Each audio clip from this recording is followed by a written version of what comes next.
Dan kami yakin Gubernur Jawa Barat ini menghadapi berbagai macam problem masyarakat di Jawa Barat yang tidak mudah.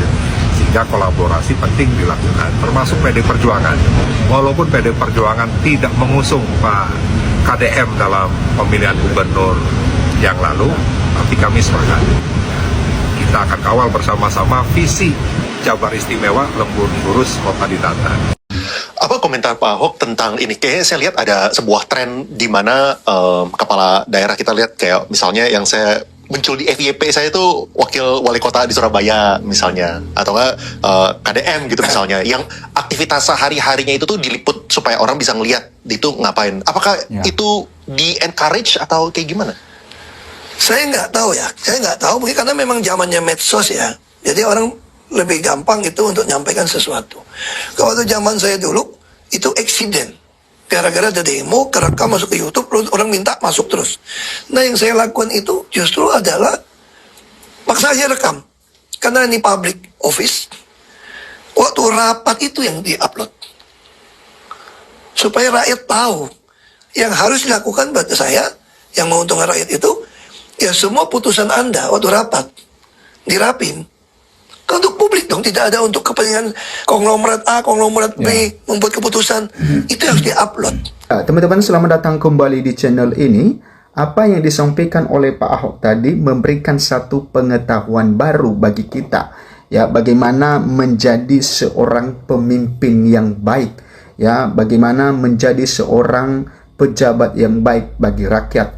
Karena yang memberikan pekerjaan kepada para pejabat, ya, seperti para gubernur, ya, seperti para bupati, presiden adalah rakyat sendiri. Itu harus diingat teman-teman. Karena kita kan yang memilih mereka. Kita pilih mereka untuk bisa bekerja buat rakyat, buat negara ini.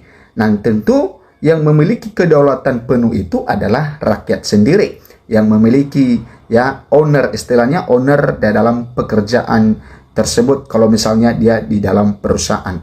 Nah, ketika ya pemilik pekerjaan itu memperkerjakan seseorang, maka pasti pemilik pekerja yaitu harus mengetahui yang bekerja dengan dia. Nah, sama dengan para pejabat juga, karena ya apapun pekerjaan para pejabat itu harus diketahui oleh rakyat sendiri. Ya, tidak ya diam-diam, ya tidak diam-diam tapi sudah melakukan satu keputusan, ya tidak diam-diam tapi sudah berada di luar negeri yang seperti yang disampaikan oleh Kang Deddy Mulyadi. Tetapi itu harus diliput teman-teman, diupload di media sosial, ya, dan sehingga seperti yang disampaikan oleh Pak Ahok tadi bahwa keputusan-keputusan dalam rapat, ya, ketika gubernur melakukan suatu rapat kepada jajarannya, maka itu harus diupload. Ya, keputusan apa yang dibuat oleh gubernur tersebut.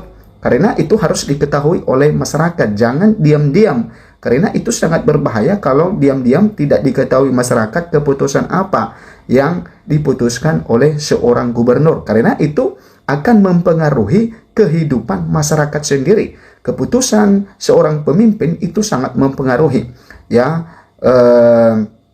kehidupan bermasyarakat. Nah, makanya itu bagaimana masyarakat tahu, ya, yaitu dengan supaya semua kegiatan para gubernur itu harus diupload.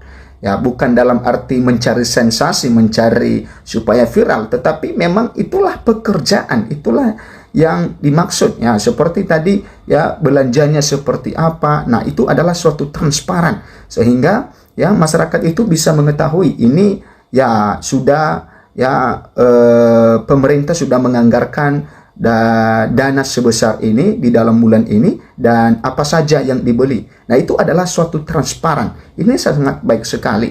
Nah, sama juga ketika ya Kang Deddy Mulyadi, ini mereka ini Pak Ahok dan Kang Deddy Mulyadi ini sama-sama memiliki satu persepsi yang sama teman-teman, dan kita mengharapkan mereka ini berdua nanti yang akan menjadi pemimpin besar di negara ini, ya, sebagai presiden atau wakil presiden dan sebaliknya teman-teman. Silahkan memberikan komentar Anda bila Anda setuju dengan hal itu. Nah, kita kembali kepada Kang Deddy Mulyadi ketika ya ada orang atau oknum yang menyindir Kang Deddy Mulyadi bahwa gubernur konten, karena kita tahu bahwa semua aktivitas Kang Deddy Mulyadi itu diupload di channel YouTube-nya, dan itu makanya ya dikatakan ya para yang tidak suka dengan Kang Deddy Mulyadi disebut sebagai gubernur konten. Nah, itulah jawaban singkat, padat dan jelas ya yang disampaikan oleh Gubernur Jawa Barat ini, Kang Deddy Mulyadi, bahwa ya lebih baik disebut sebagai gubernur konten daripada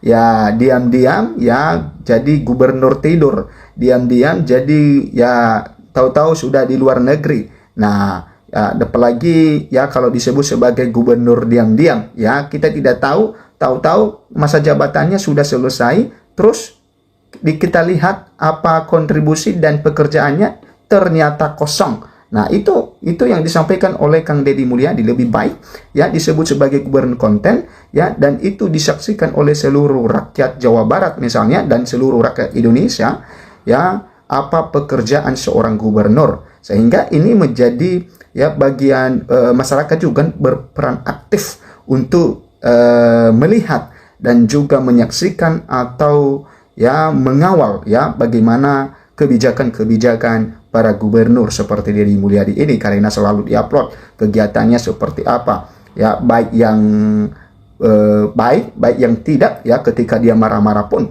ya selalu diupload. Nah, sama juga ketika ya waktu di DKI Jakarta Pak Ahok juga, makanya dikatakan gubernur pemarah ya, ceplos-ceplos ya, karena itu semuanya diupload ya, biar tahu masyarakat bahwa ya ini loh kegiatan seorang gubernur itu ya tidak mudah. Artinya menghadapi oknum-oknum tertentu tidak bisa dilakukan dengan lemah lembut, harus dengan keras, tegas dan juga punya wibawa. Nah, karena nantinya kalau lemah lembut ya seorang pemimpin, seorang gubernur itu bisa disetir kemana-mana. Nah, itu teman-teman sangat bagus sekali ya Kang Deddy Mulyadi melakukan hal ini, dan juga Pak Ahok nantinya karena sudah memberikan contoh dan teladan ya bagaimana standar seorang pemimpin yang baik itu yang diinginkan oleh rakyat. Oke, kita lihat di sini teman-teman ya, disebut gubernur konten hingga Mulyono II KDM yang terpenting kerja nyata.